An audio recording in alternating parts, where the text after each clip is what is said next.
Bismillahirrahmanirrahim. Today we will discuss about removal of extra water.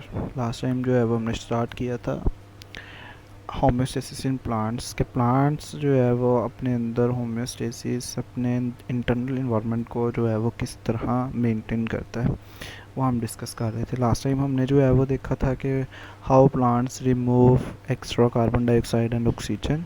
Plant किस तरह जो है वो एक्स्ट्रा कार्बन डाइऑक्साइड और ऑक्सीजन को रिमूव करता है। आज हम डिस्कस करेंगे how plant remove extra water, फालतू पानी को किस तरह अपनी बॉडी से बाहर निकालता है। You can also study in 9th class, ठीक है, चैप्टर नंबर 9th बायो का, तो आप वहाँ पे भी पढ़ चुके हैं, उसको दोबारा भी रीड आउट कर लीजिएगा और इसको भी जो है वो समझें।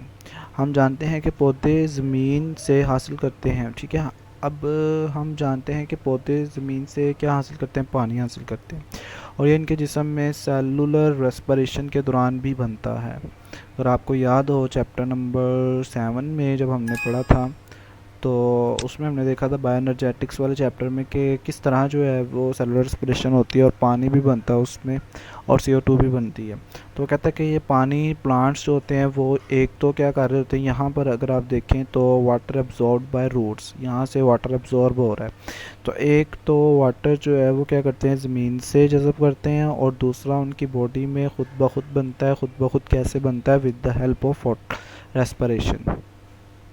पानी की बड़ी मिकदार को पौधे अपने सेल्स में सख्ती यानी टर्जिडिटी के लिए ज़ख़ीरा कर लेते हैं। फालतू पानी को पौधे के जिस्म से ट्रांसपरेशन के ज़रिए निकाल दिया जाता है। ट्रांसपरेशन से मुराद पौधे की सतह से पानी का बखौरात की शक्ल में निकलना है। बेसिकली यहाँ पर जो ये डायग्राम शो की गई है ये किसकी की गई है, ट्रांसपरेशन की। और यहाँ से देखें अगर आप, तो रूट्स जो है वाटर को एब्जॉर्ब करती हैं। फिर आपने पढ़ा था कि यहाँ पर जो है वो जाइलम टिश्यू होते हैं, जाइलम टिश्यू की मदद से वाटर मूव करता है ऊपर को और जो है वो अल्टीमेटली पहुँच जाता है कहाँ पर, लीफ के पास। Here you can see how water remove from leaves. यहाँ से जो है वो वाटर बुखारात बनकर लीफ से जो है वो आपको पता है आपके इन्वायरमेंट में जाता है with the help of stomata, ठीक है। यहाँ पर जो है वो स्पेशल पोर्स होते हैं, सुराख होते हैं, जिनमें जो है वो क्या होते हैं, स्टोमेटा मौजूद होते हैं। स्टोमेटा ओपन होते हैं तो यहाँ से वाटर जो है वो एवेपोरेट हो जाता है। तो रात के वक्त आमतौर पर ट्रांसपरेशन नहीं होती क्योंकि ज़्यादातर पौधों के स्टोमेटा इस वक्त बंद होते हैं। ये आप पीछे पढ़ चुके हैं कि स्टोमेटा जो है वो दिन को ओपन होते हैं और रात को क्लोज़ होते हैं। तो वो यही बता रहा है कि रात को जो है वो ट्रांसपरेशन नहीं होती तो स्टोमेटा, उसकी वजह क्या, स्टोमेटा बंद होते हैं। अगर मिट्टी में पानी की मिकदार ज़्यादा हो तो पानी जड़ों में दाखिल होता है और जाइलम नालियों में जमा हो जाता है। फॉर एग्ज़ाम्पल रात का टाइम है तो क्या होगा कि पानी जो है वो जज़ब करेंगे प्लांट्स, लेकिन चूँकि स्टोमेटा क्लोज हैं तो वो एवेपोरेट नहीं होगा, ट्रांसपरेशन का अमल नहीं होगा। फिर क्या होता है, और जाइलम नालियों में जमा हो जाता है। अब वो जाइलम के अंदर ही जो है वो जमा रहता है। कुछ पौधे जैसे कि घास इस पानी को अपने पत्तों की नोक या किनारों पर मौजूद मखसूस सुराखों के ज़रिए बाहर निकाल देते हैं। इस तरह इन पत्तों के किनारों पर कतरे बनते हैं और इस अमल को गुटेशन कहते हैं। और ये आपका शॉर्ट क्वेश्चन भी है, गुटेशन क्या है। और सम टाइम जो है वो गुटेशन और बखारात में, सॉरी, गुटेशन और शबनम में जो है वो फ़र्क पूछ लिया जाता है। तो here you can see dew drops, ठीक है। ये जो है वो शबनम के कतरे हैं। और शबनम जो है वो कब बनती है, जब आपको पता है कि हवा के अंदर वाटर वेपर्स मौजूद होते हैं, वो कंडेंस होते हैं और वो पत्ते पर गिरते हैं तो वो पानी की शक्ल में आ जाते हैं। तो ये आपके पास क्या है, ये ड्यू है यानी कि शबनम। और यहाँ पर देखें कि पत्ते की नोक के ऊपर कुछ स्पेशल स्पोर्स मौजूद होते हैं। जब प्लांट्स रात को पानी एब्जॉर्ब करते हैं तो वो इन पोर्स के ज़रिए जो है वो क्या करते हैं, पानी को अपनी बॉडी से बाहर निकाल देते हैं। ठीक हो गया। तो ये क्या है, हमारे पास ये गुटेशन है और ये हमारे पास क्या है, ट्रांसपरेशन। चूँकि ये पिक्चर जो है वो धुंधली है इसलिए मैंने ये इन दो पिक्चर्स को जो है वो किया ताकि आपको समझ आ जाए। गुटेशन और शबनम को हम मायने नहीं समझना चाहिए। शबनम पौधे की सतह पर बुखारात के कसीफ हो जाने से बनती है, कसीफ यानी कंडेंस होने से बनती है। मेटाबॉलिज्म के दूसरे बेकार मादों को बाहर निकालना। अब देखें कि हमारी बॉडी में भी मेटाबॉलिज्म होता है और हम भी जो है वो अपनी बॉडी से बहुत सी चीज़ें जो है वो एक्सक्रीट करते हैं। बिल्कुल उसी तरह प्लांट्स की बॉडी में भी हर वक्त मेटाबॉलिज्म हो रहे होते हैं, उन केमिकल रिएक्शंस हो रहे होते हैं, तो वो भी अपनी बॉडी से जो है वो कुछ ना कुछ एलिमिनेट करते रहते हैं। तो देखते हैं मेटाबॉलिज्म के बहुत से बेकार मादों को पौधे अपने जिस्म में गैर नुकसानदा गैर हल पजीर मादों के तौर पर ज़ख़ीरा कर लेते हैं। ये बल्कि उनके बॉडी के अंदर ही जो है वो क्या होते हैं, ज़ख़ीरा होते हैं। मिसाल के तौर पर कई पौधे मसलन टमाटर कैल्शियम ऑक्सालेट की कलमों की शक्ल में अपने पत्तों और तनों में जमा कर लेते हैं। तो कैल्शियम ऑक्सालेट जो है वो इसमें इवन के टमाटर में भी पाया जाता है और कलमों की शक्ल में क्रिस्टल्स फॉर्म में जो है वो क्या करते हैं, अपने पत्तों में स्टोर करते हैं। पत्ते के एक सेल में कैल्शियम ऑक्सालेट की स्लाइड्स, ठीक है, एक स्लाइड्स बनाई गई है पत्ते के सेल की। तो यहाँ पर आप देख सकते हैं कि आपको वाज़े नज़र आ रहे हैं ये कैल्शियम ऑक्सालेट यहाँ पर जमा किया गया। हालांकि ये नुकसानदेह है, लेकिन फिर भी जो है वो उसने कहा है कि ये पौधे क्या कहते हैं, गैर नुकसानदा और गैर हल पजीर मादों के तौर पर ज़ख़ीरा कर लेते हैं। पत्ते गिराने वाले दरख्तों में जिस्म से फासद मादे हर साल पत्ते गिरने के दौरान निकाले जाते हैं। जब जो है वो ख़िज़ा का मौसम आता है तो आप देखते हैं कि पत्ते जो है वो बहुत ज़्यादा गिरते हैं। बेसिकली वो पत्ते क्यों गिर रहे होते हैं, क्योंकि उन पत्तों के अंदर बहुत सा वेस्ट मटेरियल जो है वो स्टोर हुआ होता है। तो वो पत्ते देखें तो उनका कलर भी जो है वो येलो होता है। उसके बाद जब न्यू पत्ते लगेंगे तो उनका कलर क्या होगा, ग्रीन होगा। क्यों? क्योंकि उनमें अब जो है वो कोई ऐसा वेस्ट केमिकल वजूद नहीं है। चंद एक पौधे दूसरे बेकार मादे भी निकालते हैं। ऐसे बेकार मादों की कई इकसाम हैं, मसलन रेजन्स, ठीक है, एक जो है वो मटेरियल सा निकलता है, ठीक है, प्लांट्स के अंदर से। यहाँ पर देखें तो ये रेजन्स है, ठीक है, ये जो शो किया गया ये रेजन्स है और ये प्लांट के अंदर से क्या हो रहा है, रिमूव हो रहा है। तो कहाँ से ये रिमूव होता है, रेजन्स कॉनिफर के दरख्तों से होता है। इस तरह गम्स है जो किकर के दरख्तों से निकलती है। ये तो आपने अक्सर देखी होगी, किकर के बहुत ज़्यादा दरख्त होते हैं, गांव वगैरह में चले जाएं तो वहाँ पर आप गम्स इजीली देख सकते हैं।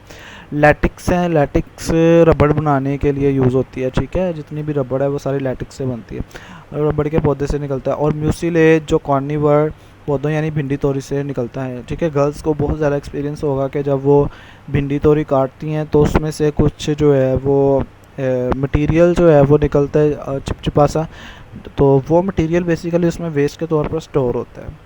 पत्ते गिराने के दौरान बेकार मादों का खराज एक सानवी अमल है। सानवी का मतलब दूसरा होता है। अगर पत्ते नहीं गिराए जाते तो कैल्शियम ऑक्सालेट बेदरड़ कलमों की शक्ल में ही पत्तों में पड़ा रहता है, ठीक है, उसका कोई जो है वो काम तो है नहीं कैल्शियम ऑक्सालेट का, तो वो पड़ा रहता है उसमें। तो इसलिए पत्ते गिराने पड़ते हैं ताकि उसके अंदर, उसकी बॉडी के अंदर जो केमिकल्स मौजूद हैं वो बाहर एलिमिनेट हो जाएं। नेक्स्ट हमारे पास पौधों में ऑस्मोटिक मुताबिकतें, यानी कि पानी और नमकियात के लिए। अब ये आपका लॉन्ग क्वेश्चन है। पानी और नमकियात की दस्तियाब मिकदार के लिहाज से पौधों को 3 ग्रोहों में तकसीम किया जाता है। सबसे पहले कौन सा, हाइड्रोफाइट्स। ऐसे पौधे हैं जो मुकम्मल या जुज़वी तौर पर पानी में डूबे होते हैं। यहाँ पर इसको आप कैसे याद रखेंगे, हाइड्रोफाइट्स को, हाइड्रो का मतलब होता है वाटर, फाइट्स का मतलब होता है प्लांट्स। तो हाइड्रोफाइट्स का मतलब क्या होगा, हाइड्रोफाइट्स का मतलब ये होगा कि ऐसे प्लांट्स जो कि पानी में पाए जाते हैं। ऐसे पौधों को पानी की कमी का सामना नहीं होता। अब देखें एक प्लांट ही वाटर में मौजूद है तो उसको जो है वो पानी की कमी क्यों कर होगी, उसको नहीं होगी ना पानी की कमी, बल्कि उसके पास तो पानी की ज़्यादती होगी, बहुत ज़्यादा वाटर मौजूद होगा। इन पौधों ने ऐसे तरीके इख्तियार किए होते हैं जिनसे ये अपने सेल से फालतू पानी निकाल सकते हैं। तो इनके पास कुछ ऐसी मॉडिफिकेशन होती हैं जिसकी मदद से वो एक्स्ट्रा वाटर को अपनी बॉडी से रिमूव कर देते हैं। हाइड्रोफाइट्स के पत्ते चौड़े होते हैं। अब देखिए जितना चौड़ा पत्ता होगा उनके उतने ही ज़्यादा क्या होंगे, स्टोमेटा होंगे, जिनकी बलाई सतह पर ज़्यादा तादाद में स्टोमेटा होते हैं। अब देखिए प्लांट है, फॉर एग्जांपल यहाँ पर लीफ होगा, ये इसकी ये अपरली सरफेस है और जो है वो एक नीचे सरफेस है। तो अपर वाली सरफेस और लोअर सरफेस, इसके जो हाइड्रोफाइट्स की हमने बात की, इसकी लोअर सरफेस में जो है वो स्टोमेटा होते हैं। आमतौर पर प्लांट्स के अपर सरफेस पे होते हैं, लेकिन जो हाइड्रोफाइट्स होते हैं इनकी लोअर सरफेस पे होते हैं, ताकि बलाई सतह पर, ऊपर वाली सतह पर होते हैं, ताकि ज़्यादा से ज़्यादा पानी जो है वो एलिमिनेट हो सके। ये खासियत इनको जिस्म से फालतू पानी की मिकदार निकालने में मदद देती है। ऐसे पौधों की आम मिसाल कौन सी है, कवल यानी कि वाटर लिली। ये आप देख भी सकते हैं वाटर लिली को, तो ये पानी में मौजूद होती है। दोबारा देख लें, हाइड्रोफाइट्स ऐसे प्लांट्स होते हैं जो कि पानी में रहते हैं, पहली बात। फिर आपने पढ़ा है कि इनके अंदर जो है वो पानी की बहुत ज़्यादा मिकदार होती है, इनको पानी की कमी का सामना नहीं होता, जिसकी वजह से आप कह सकते हैं कि ये अपने अंदर कुछ मॉडिफिकेशन लेके आते हैं। उन मॉडिफिकेशन में कौन कौन सी मॉडिफिकेशन होती है? इनके पत्ते चौड़े होते हैं, बलाई सतह पर ज़्यादा तादाद में स्टोमेटा होते हैं, बलाई यानी कि ऊपर वाली सतह पर, ताकि ज़्यादा से ज़्यादा पानी जो है वो बुखारात बनकर उड़ जाए। ये खासियत इनको जिस्म से फालतू पानी निकालने में मदद देती है। एग्जाम्पल आपने याद रखनी है, कमल यानी कि वाटर लिली। नेक्स्ट है ज़ीरो फाइट्स। ज़ीरो का मतलब खुश्क और फाइट्स का मतलब प्लांट्स, यानी कि ऐसे प्लांट्स जो खुश्क माहौल में पाए जाते हैं। खुश्क माहौल में रहने वाले पौधे हैं। अंदरूनी टिश्यू से पानी के ज़िया को रोकने के लिए इनकी एपिडर्मिस पर एक मोटी और मोम की तरह की तह होती है जिसे क्यूटिकल कहते हैं, ठीक है। इनकी ऊपर वाली सतह पर एक जो है वो मोटी तह होती है जिसे हम क्या कहते हैं? क्यूटिकल कहते हैं। मोम की तरह की होती है, इसलिए जो है वो ये पानी को ट्रांसपायर होने से बचाती है। ट्रांसपरेशन की रफ्तार कम रखने की खातिर इनके पास स्टोमेटा तादाद में कम होते हैं। मिट्टी से ज़्यादा से ज़्यादा पानी जज़ब करने की खातिर इन पौधों की जड़ें बहुत गहरी होती हैं। अब देखिए, चूँकि इनको वाटर की कमी का सामना होता है, तो ये इनकी जो रूट्स होती हैं वो क्या होती हैं? बहुत ज़्यादा गहरी होती हैं, ज़मीन में गड़ी होती हैं, ताकि वो जितनी नीचे जाएंगी, डीप होंगी, उतना ज़्यादा वो क्या करेंगी? वाटर को एब्जॉर्ब कर सकेंगी। बहुत गहरी। चंद ज़ीरोफाइट्स की जड़ों या तनों में मखसूस पेरेन्काइमा सेल्स मौजूद होते हैं जिनमें वो पानी की बड़ी मिकदार को क्या करते हैं? ज़ख़ीरा कर लेते हैं। इससे इनकी जड़ें या तने गीले और रस भरे हो जाते हैं। ऐसे ऑर्गन्स को गूदेदार यानी सकुलेंट ऑर्गन्स कहते हैं। ये भी आपका शॉर्ट क्वेश्चन है, सकुलेंट ऑर्गन से क्या मुराद है? इसकी एग्जांपल क्या होगी? कैक्टाई, वाहद कैक्टस के पौधे इनकी आम मिसालें हैं। तो here you can see cacti यानी कैक्टस, ये आपको रेगिस्तान वगैरह में ही मिलेंगे। और इनके मॉडिफिकेशन क्या होगी कि इनके अंदर जो है वो लीव्स कम से कम होंगे। देखें, इसमें तो लीव्स आपको नज़र आएंगे ही नहीं। और ये जो इसकी आपको स्टेम नज़र आ रही है, इसमें कुछ स्पेशल टाइप्स के सेल्स होते हैं पेरेन्काइमा, जिसमें वाटर स्टोर होता है। अगर आपको कभी जो है वो इत्तेफाक हो इसको ज़ीरोफाइट्स को देखने का, कैक्टस को, तो आप उसका जो अब तना जो है वो काटें तो आप देखेंगे उसके अंदर वाटर होगा, सकुलेंट ऑर्गन, ठीक है। तो मिसाल इसकी कैक्टस। हेलोफाइट्स जो हैं वो ज़्यादातर पाए जाते हैं समुद्री पानी में, ठीक है। जो हमने बात की थी पहले हाइड्रोफाइट्स की, वो फ्रेश वाटर में पाए जाने वाले प्लांट्स से। और हेलोफाइट्स जो है वो समुद्री पानी कौन सा होता है? जो नमकीन वाटर होता है। जबकि जो आम वाटर है वो फ्रेश वाटर, वो नमकीन नहीं होता, उसमें नमक की इतनी मिकदार नहीं होती, इसमें बहुत ज़्यादा नमक होता है। समुद्री पानियों में रहते हैं और ज़्यादातर नमकियात वाले माहौल के साथ मुताबिकत रखते हैं। समुंदर के पानी में नमकियात के ज़्यादा तकाज़ की वजह से ऐसे पौधों के जिस्म में नमकियात दाखिल होती है।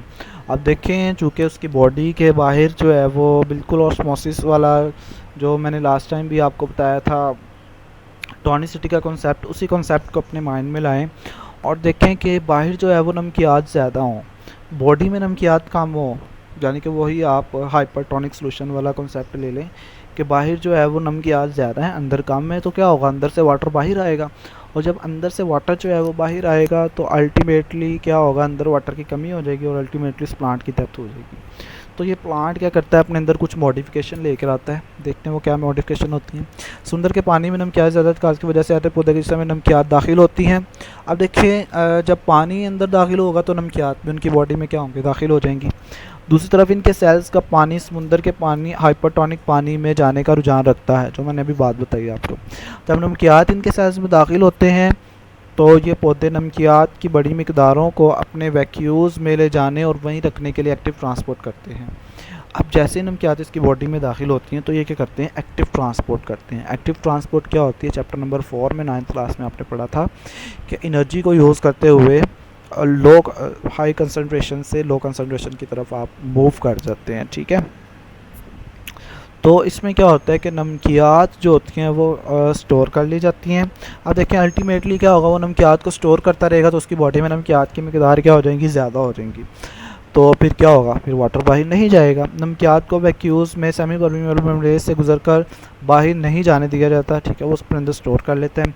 इस वजह से वैक्यूज़ का अंदरूनी मवाद यानी सैप समुद्री पानी से भी ज़्यादा हाइपरटोनिक हो जाता है। इस तरह पानी सेल से बाहर नहीं निकलता। इसकी मिसालें कौन सी हैं? समुद्री घास के कई पौधे की मिसाल। Here you can see hydrophytes fresh water में मौजूद हैं, वाटर लिली। ये जो है वो हेलोफाइट्स जो कि समुंदर में मौजूद हैं, और ये आपके पास ज़ीरोफाइट्स। ये बहुत इंपॉर्टेंट लॉन्ग क्वेश्चन है, इसको आपने लिखना भी है और याद भी करना है। अल्लाह हाफिज़ स्टूडेंट्स।